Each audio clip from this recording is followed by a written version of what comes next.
وإذ بوأنا لإبراهيم مكان البيت ألا تشرك بي شيئا وطهر بيتي للطائفين والقائمين والركع السجود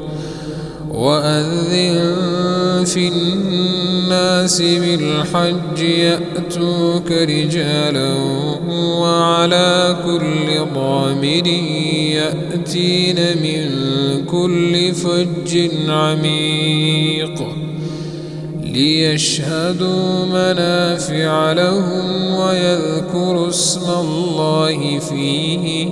أيام معلومات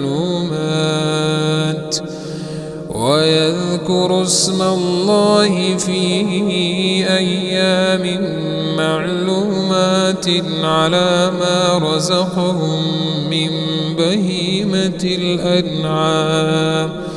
فكلوا منها وأطعموا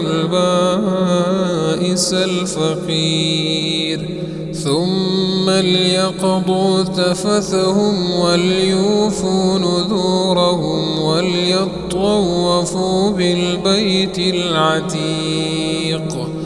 ذلك ومن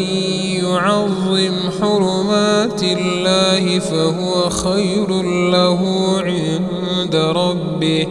وأحلت لكم الأنعام إلا ما يتلى عليكم فاجتنبوا الرجس من الأوثان واجتنبوا قول الزور حنفاء لله غير مشركين به ومن يشرك بالله فكأنما خر من السماء فتخطفه الطير أو تهوي به الريح في مكان سحيق